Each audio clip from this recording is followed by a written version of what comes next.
ተማሪ ራህመት ሀሳቧን ትገልጻለች። በመቀጠልም ከተቃራኒ ቡድን ሱመያ አስማማው ትገልጽልናለች። አሰላሙ አለይኩም ወራህመቱላሂ ወበረካቱ። ስሜ ሱመያ አስማማው ይባላል። የመጣሁት ከአወሊያ ቁጥር 1 ትምህርት ቤት ነው። እኛ የምንከራከረው ትምህርት ቤት ስልክ ይዞ መምጣት ጠቃሚ ነው የሚለውን በመንቀፍ ትምህርት ቤት ስልክ ይዞ መምጣት ጎጂ ነው ወይም ተገቢ አይደለም የሚለውን በመደገፍ ነው። እህቴ ራህመት እንዳልሽው የተለያዩ ጥያቄዎችን በጉግል ወይም በተለያዩ መተግበሪያዎች አውርዶ መልስ ማግኘት ይችላል ያልሽው። ነገር ግን እሱን ከመጠቀም ይልቅ በየክፍል ደረጃው የተዘጋጁ አጋዥ መጽሐፎች አሉ። እሱ ጋር በደንብ ተብራርቶ ይቀርባልና እሱን ማቅረብ ይችላል። እና ደግሞ ተማሪዎች ስልክ ይዘው መምጣት በሚመጡበት ጊዜ ትምህርት ቤት ውስጥ አስተማሪው የሚለውን አይከታተሉም እና ሀሳባቸው ይሰረቃል። ሁለት ያባረረ አንድ አይዝም እንደሚባለው ሁሉ ነገር ወደ ስልኩ እንጂ ትምህርታቸውን በአግባቡ አይከታተሉም። እና በ2022 በተደረገው ጥናት መሰረት በአብዛኛው ጊዜ ኩረጃ የተስፋፋባቸው ትምህርት ቤቶች ስልክ ወይም ሞባይል ትምህርት ቤት ይዘው መገኘት የፈቀዱ ትምህርት ቤቶች ናቸው። እና ጥናቱ እንደሚለው ከሆነ ስልክ ትምህርት ቤት ይዞ መምጣት ጉዳቱ እንደሚያመዝን ነው። ስላዳመጣችሁኝ አመሰግናለሁ። እናመሰግናለን ተማሪ ሱመያ። በመቀጠልም ወደ ሶስተኛው ሀሳብ ስንሄድ ወደ መጀመሪያው ቡድን እንመለሳለን። ከመጀመሪያው ቡድን ሀሳቧን የምታቀርብልን ደግሞ ተማሪ ዚክራ። አሰላሙ አለይኩም ወራህመቱላሂ ወበረካቱ። በመጀመሪያ እድሉ ስለተሰጠኝ አመሰግናለሁ። በድጋሚ ውድ ዳኞች፣ ተጋባዥ እንግዶች ይህንን ክርክር ለመታደም እዚህ ስለተገኛችሁ ታላቅ አክብሮት አለን። በተሰጠን ሀሳብ መሰረት ስልክን ትምህርት ቤት ይዞ መምጣት ጠቃሚ ነው የሚለውን ሀሳብ ደግፌ፣ ስልክን ትምህርት ቤት ይዞ መምጣት ጠቃሚ አይደለም የሚለውን ሀሳብ ነቅፌ ይከራከራለሁ ማለት ነው። የመጀመሪያው ነጥባችን የሚሆነው ስልክን ትምህርት ቤት ይዞ መምጣት በሚፈቀድበት ወቅት ልክ እህቴ ራህመት እንዳነሳችሁ የራሱ የሆነ ልክ እንደ ደብተር ህግ ቢወጣለት እህቴ ሱመያ እንዳነሳችሁ ኩረጃ ይስፋፋል፣ ከአስተማሪና ተማሪ ጋር ግጭቶች ይፈጠራሉ ብላለች። እና እነዚህ ህጎች በሚወጡበት ጊዜ ማለትም ተማሪዎች የእጅ ስልካቸውን በሚጠቀሙበት ጊዜ የተለያዩ አእምሮ ሰራቂ ወይም ደግሞ ከትምህርታቸው ሊያዘናጋቸው የሚችላቸው ብዙ ነገራቶች ይመጣሉ።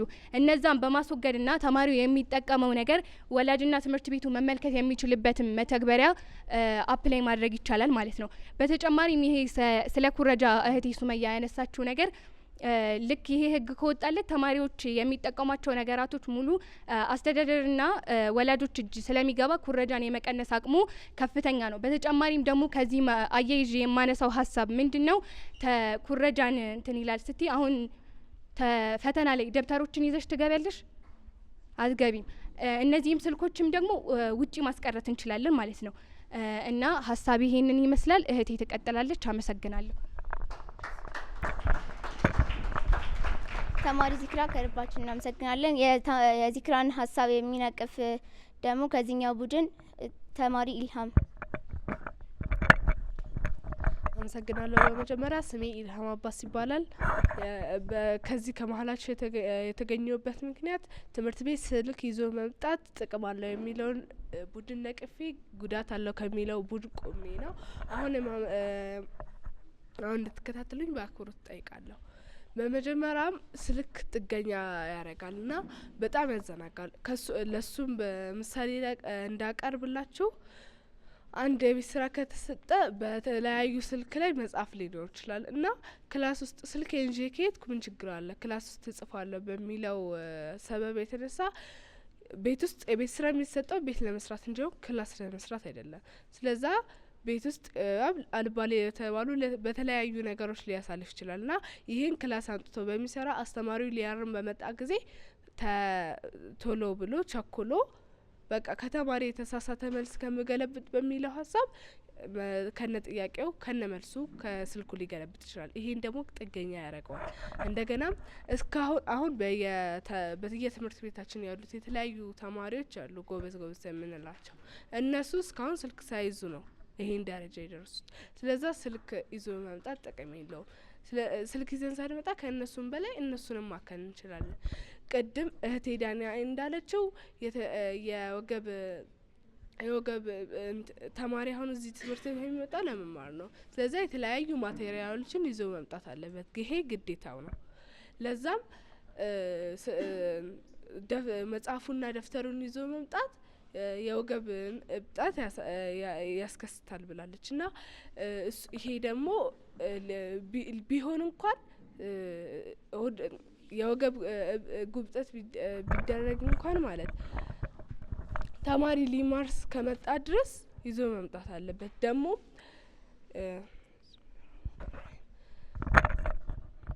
በ2025 ጥናት በተደረገ እንደተተነበየው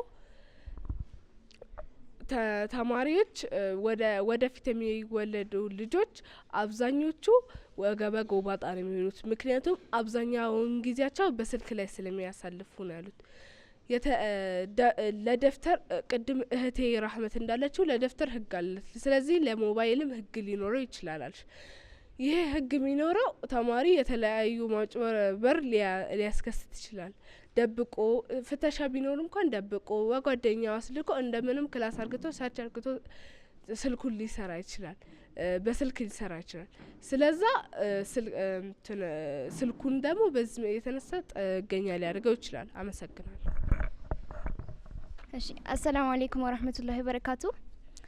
በመጀመሪያ እድል ስለተሰጠኝ በጣም አመሰግናለሁ። ውድ ዳኞች፣ ጥሪ የተደረገላችሁ እንግዶች፣ እንዲሁም ከሌላ ትምህርት ቤት የተገኛችሁ ውድ ተማሪዎች አክብራችሁን ከጊዜያችሁ ላይ ቀንሳችሁ እዚህ ስለተገኛችሁ በጣም አድርጌ አመሰግናለሁ። እኔ የመጣሁት ከአወሊያ አንደኛ ደረጃ ትምህርት ቤት ነው። አሁን ስልክ ትምህርት ቤት ውስጥ ይዞ መምጣት ጠቃሚ ነው የሚለውን ሀሳብ ደግፌ፣ ጎጂ ነው የሚለውን ሀሳብ ደግሞ ነቅፌ እከራከራለሁ። ሁሉም እህቶች ከተቃራኒ ቡድንም ሆነ ከኛ ከቡድን እንደገለጹት ከሆነ ሁሉንም ነገር አንስተውታል። ግን በማጠቃለያነት ላነሳ የምችለው አንደኛ ነገር ህግ ተማሪው እንዴት ዲፔንደንት ሊሆን ይችላል። ይህን ያልኩበት ምክንያት ህግ ከወጣለት እንዳሉት እህቶቼ አሁን ደብተር ይዘው እንኳን መጠው የማይጠቀሙት አሉ። ደብተራቸውን ዞሮ ብለው የማያዩት፣ ቤትም ገብተው ሊያጠኑት የማይችሉ ተማሪዎች አሉ። በዚህም በቀላሉ ስልካቸውን በመጠቀም የሚከብዳቸውን ጥያቄዎችም ሶልቭ ማድረግ ይችላሉ። እንዲሁም አስተማሪዎቻችን የተለያዩ ገጽታ ሊኖራቸው ይችላል። ቁጡ ሊሆን ይችላሉ። ንዴት ሊቀድማቸው ይችላል። እንዲሁም በምንጠይቃቸው ሰዓት ላይ ይፈልጉ ይችላሉ ጥያቄ። በዚህም አስተማሪያችንን መጠየቅ እኛ የምንፈራ ከሆነ በቀላሉ በስልካችን በጉግል ወይንም በቻት ጂቢቲ መስራት እንችላለን ወይንም ሶልቭ ማድረግ እንችላለን። አንድ ተማሪ ያንን ጥያቄ ዛሬ ሶልቭ ካደረገ በነገ አድሮ ቃሪ አይሆንም። ማለትም ሳይሻሻል ቀርቶ ነገ ያንን ጥያቄ በስልክ ሊሰራ አይችልም። ምክንያቱም ሊያስታውሰው ይችላል። ያንን ጥያቄ ግን ዛሬ ሶልቭ ካላደረገው ለነገ ህይወቱ አደጋ ይሆንበታል ማለት ነው። ስላዳመጣችሁኝ አመሰግናለሁ።